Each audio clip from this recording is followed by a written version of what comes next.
Good evening, you're watching Estuary TV News. Coming up, we are reflective this week with Canon Peter Mullins of Greatcoats, clergyman, translator and poet. Richard Morris will be here to round up the weekend's news, and I'll be talking to John Gilbert and Leila Lapser-Berger of the Hull 2020 project and Health for Hull.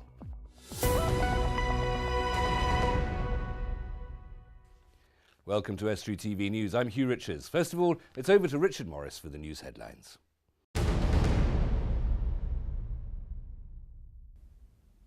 Hello there. Humberside Police want information after windows and police cars had windows smashed at Scunthorpe Police Station. The damage happened on Monday morning just after midnight.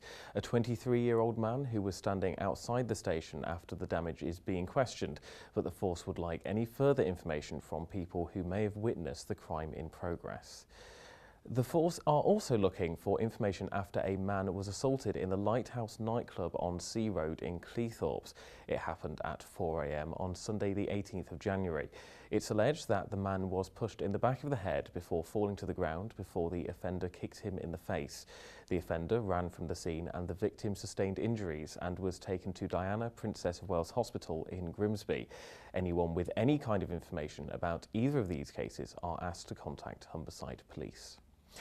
Lincolnshire Police have announced that crime is down 2% in their area. However, crime across the country has not gone down, with 3.7 million offences recorded in the year ending September 2014.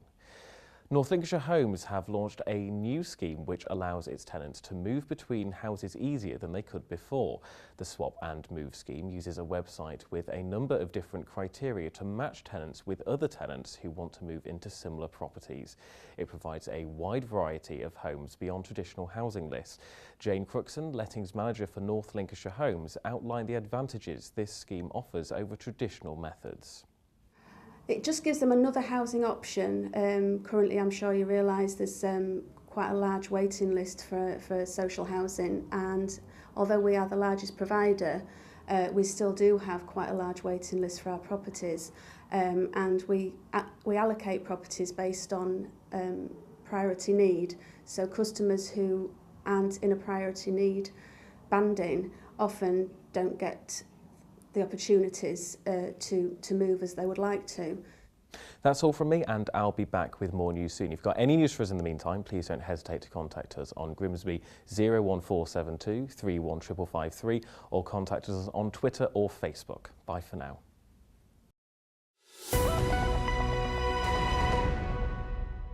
And Richard will be joining me a little later in the programme. You're watching Estuary TV News. Coming up, we hear the reflections of the Reverend Canon Peter Mullins, and Dan Kemp will bring you all the sports news. But right now I'm joined by John Gilbert of Hull 2020 Champions, which is part of an organisation in the city trying to improve and extend people's lifespans. John, welcome. Thank you very much for coming in. You're most welcome. Hull 2020 Champions. Who are the champions? Well, champions are people who are either excited or more often than not fed up about an aspect of their life and how it affects them and the community and the people that they care about it. And champions are people who want to be able to do something about it. And what we do as a team is we help them to do that. So essentially where we operate is that we'll say, right, what are you passionate about? What do you care about? And then we work with those people to try and define a particular project that's going to improve things. And then we break it down to figure out all of the things we need to get it off the ground. And then we go and get them. So if anybody's got an idea or got a problem and a bit of a thought about a solution in their own communities in Hull, you're the people to go to. Absolutely. I mean, this is based on some work that we've done earlier in and around Hull, where we found that there's a lot of great work already going on. We're not trying to reinvent the wheel or create something that's already out there in terms of support that's available.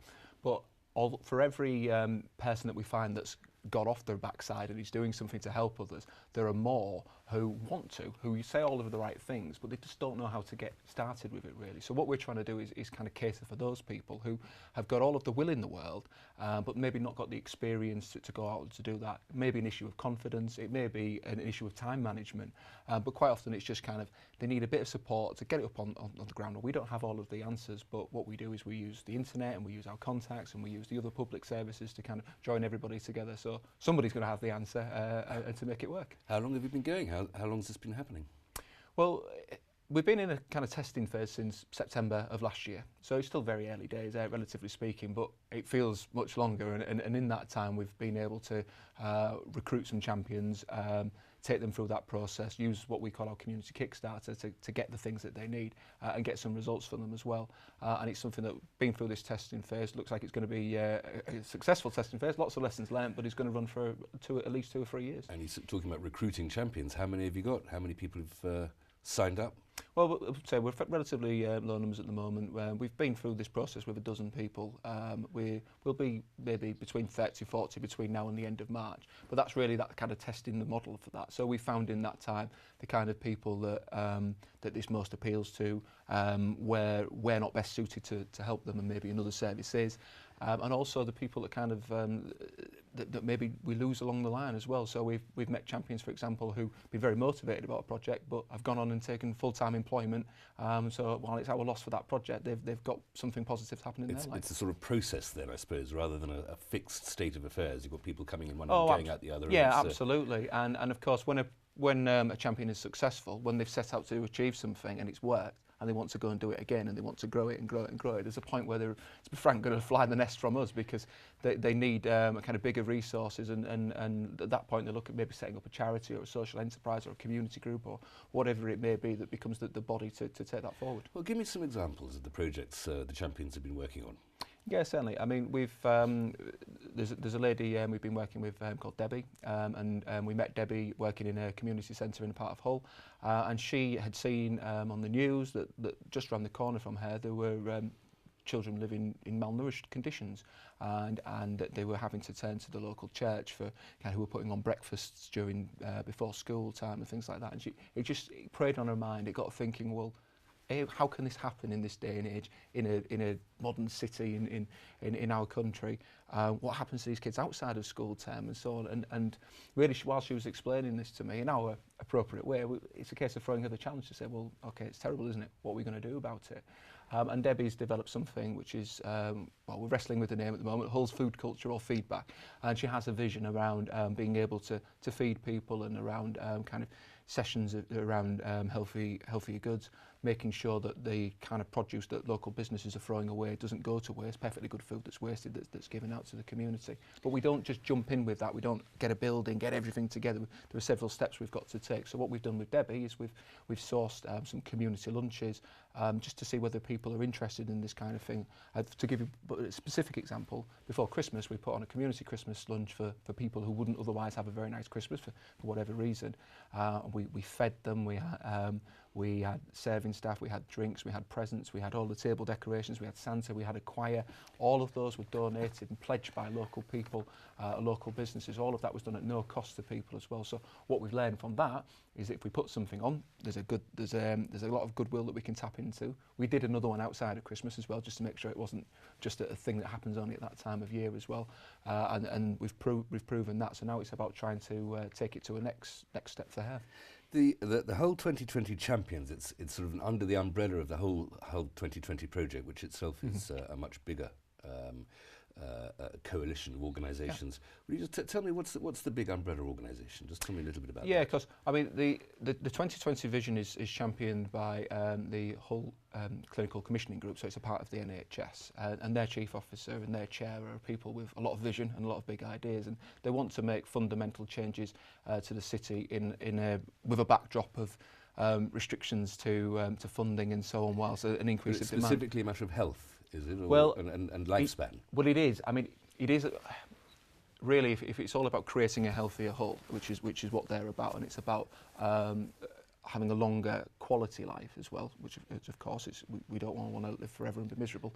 But they realise that health doesn't exist on its own. So, for instance, if you look at the model of health, where you live and your state of employment and your state of mind and the way that your community operates around you, all of these things are linked. So the 2020 partnership, although it's sponsored by the Clinical Commissioning Group, you have their representations from Hull City Council, Humberside Police, the Fire Service, the various different provider parts of the NHS. You've got Health Watch on there, and so you've got these people who are all making decisions, and they're all having to respond to a changing climate of public funding and public need, but they're trying to do it in a much smarter, joined up way. Whereas in the past, I would always assume that everybody would line up their plans alongside each other. That but would be happily naive well, of you, I think. Well, I'm it was afraid, happily naive of me, but I've been fortunate enough to present to this board on various projects that we've done.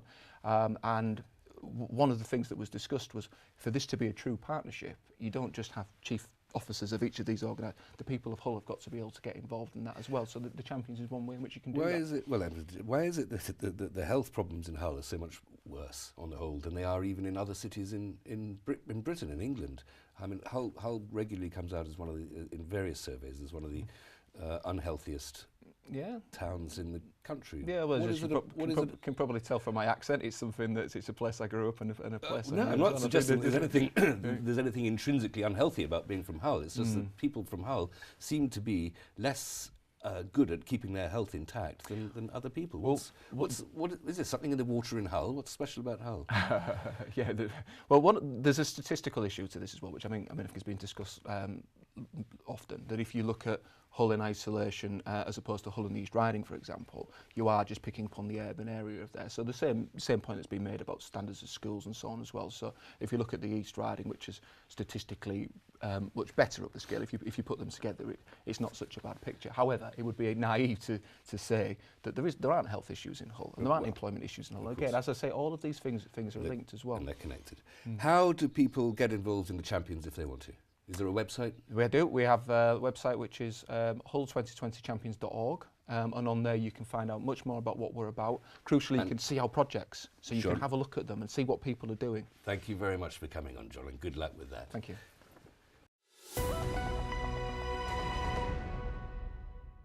Now for reflections this week with the Reverend Peter Mullins of the West Grimsby Team Ministry.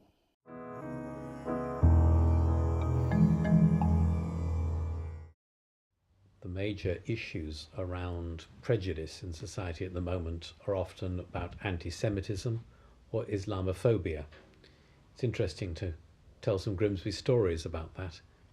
When the Jewish community was beginning to grow in Grimsby in the 1850s, 60s, 70s, 80s, the site of the new synagogue was given by Lord Heneage. The opening of it was thanks expressed to those Christians who'd donated money to support it. You take the story right through to more recently, the site of the Islamic Centre in Grimsby is one that's been bought from a Methodist church. When there was an Islamophobic attack on it, a few weeks later they organised a party to gather many people, Christians and others, to thank them for the many messages of support they'd had. There's a sort of golden thread through from the 19th century to today of people in normal situations in Grimsby simply working together to make sure these things don't happen. You may encounter some bits of prejudice. There may be Jewish and Muslim people locally who do all the time, but it's not actually the real story of how Grimsby has treated people of other faiths as they've come in and moved out over many, many years, up to and including today. One of the beneficiaries of Hull 2020 is the Health for Hull project, an attempt to bring activity into the lives of Hull residents, some of the largest people in England. To explain how, I'm with Leila Lapser-Berger. Leila, thank you very much for coming in. What is the Health for Hull project? Yes, it's a city-wide project which will deliver health, fitness and other well-being sessions for those people who want to improve their health and increase self-confidence. We will create a place for women where they can go to when they feel a bit lost or unhappy with themselves. And yeah. Yes, absolutely. But Yes. if it's only for women, is it? Well, at the moment it's only for women, but we are very flexible. And also men will be invited to some of our sessions. Okay, well, flexibility being the key word here. This is all about exercise and a healthier lifestyle. Through personal training, as well as through my own experience, I have realized more and more that women only can feel happy, truly happy, if they feel happy in their own bodies. And if not, it affects all other aspects of their lives: mental health, physical health, their relationships. So we need to create this place for women where they can work on all aspects of their lives. And we are looking forward to work with different local non-profit delivery partners who are ready to contribute towards healthier and more active women in Hull. And at the moment, there are different services related to well-being offered in the city. However, these services are offered separately, so it makes much more harder for people to use them effectively and get real results. We are looking to offer packages to participants depending on their individual needs. So as more delivery partners we will have, as better results we will get. Is it not just a matter of eating healthily and taking more exercise? It's fairly simple, isn't it? Well, it is simple, but at the same time, it's not very simple if you have already some problems related to your health, related to your physical appearance, how you feel about yourself. So everything, a good nutrition, as well as exercise and mental well-being is the key to help these people improve their lives, be healthy, and gain self-confidence. Why is it? I was just talking to John Gilbert there of the Champions, and health is an issue in Hull because it is definitely, and more so than in other towns. I mean, health is an issue everywhere, of course, because without it we die. Yeah. But it's particularly difficult in Hull. Why is it that the people of Hull are so big? Okay, this is a very global question. I will answer. It is a global question, precisely. So, in my opinion, one of the things are that there are so many deprived areas in Hull, and people who are living in these areas, people on a low income, they don't have enough motivation to go to the gym, to use the service already offered by different local service providers, because they have a lack of motivation. So what we are planning to do with this project, we actually will go to the community and we will offer packages of the services suitable for them. And that lack of motivation, but also gyms are expensive. You have to pay a fee to use a gym usually. Yes, I totally agree. And that is one of the things why people are not joining the gyms as well. But the other thing is that if you are going to the gym, you have that feeling that you are on a stage. And if you have a lack of self-confidence, you don't want to be on a stage. You know what I mean? You don't want to be on display. You don't want to be doing something publicly. Yes, that I meant. Yeah. So what's the solution? Do you have curtained off areas in gyms? Not curtained necessarily. We will go to the community. We will run this project from 3 different venues at the beginning in the hall. So these will be community centers or children centers, and people will go there and they will use these services. Yeah, as simple as that. And also the services will be specifically suitable for them. So they're tailor-made advice, as it were. That's the thing. At the moment, in my opinion, Hull City Council and NHS, they are doing their best by offering so wide range of services related to well-being. But what misses is that these services are offered separately. Yes. So we will bring these services together. There's a coordination and an organisation. So it's not just a matter of physical exercise and health. You suggested a little earlier on that there's an aspect of this which is psychological. Yes. That people, women who simply aren't feeling particularly good about themselves, might be perfectly physically healthy, but need a bit of perking up, I suppose. Yeah. How do you go about that? We will have lifestyle coaching sessions, as well as we are planning to have meditation sessions, like to work with mental health as well as we are working with physical health and nutrition. These are 3 main ingredients. Well, the nutrition aspect of it as well. I mean, good, healthy food is not particularly expensive, and it's perfectly... No, it's not, and people think that it is, but it's not. Well, it's perfectly available. It takes, 5 minutes longer to prepare, probably, because it's... And you don't wind up eating lots of horrible sugars and fats and polluting the planet with pointless packaging. That's so, true. So I'm being very hypocritical here. I don't particularly eat very healthily. But why is it that people like me and so many others don't make the effort to eat a healthy diet? Lack of knowledge. But I'm not ignorant. I know perfectly well that I'm eating unhealthily, and I still continue to do it. Why? Why? Help me. So the first thing is that people think that fast fix will be good enough, like to go to do dieting and all these crazy things. But it's not like that. It's all about lifestyle changes. What you are doing daily, everything adds up. And what matters is your lifestyle and your daily routine, your habits. Right. Your habits, that matters. Okay. I'm not going to discuss my habits. That's all right. If people or women are coming to these, well, how can people get involved? How do people get in contact with you? So we have a website, ladyharmony.co.uk, as well as we have a Facebook page, and we will start project on 1st March. So definitely everyone will hear about us. And if people turn up, will they be able to get a slice of cake? Slice of cake. We will have some cooking sessions as well. So healthy cake, yes, of course. Why not occasionally? Layla, thank you very much for coming in. Thank you very much. Now, here's the sport with Dan Kemp.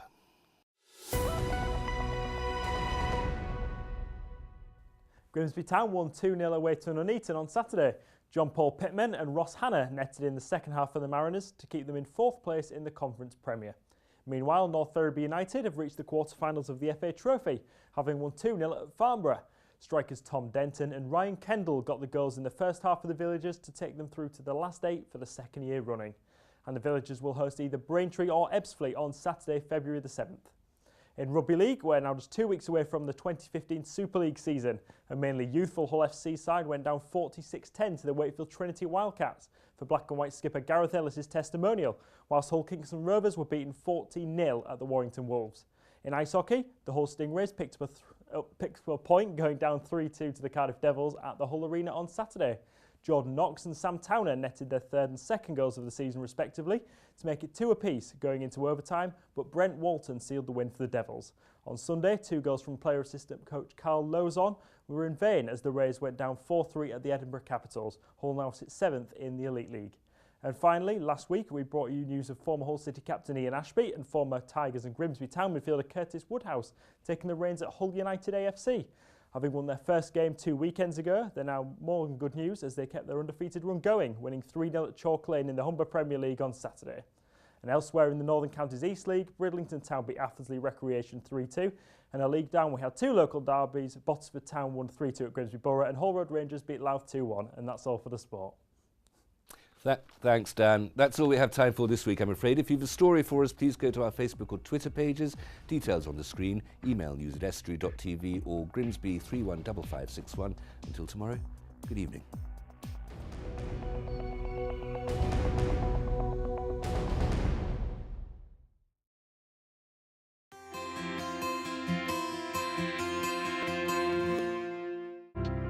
Hello and welcome to Estuary TV's weather. Tuesday is looking breezy, generally cloudy and dry. A little light rain and drizzle will occur, especially across the Pennines, whilst further east, occasional bright intervals are possible. Temperatures more close to normal, maximum temperature 8 degrees. Wednesday looks like the showers are going to become increasingly wintry, but it will feel bitterly cold in the often wintry conditions.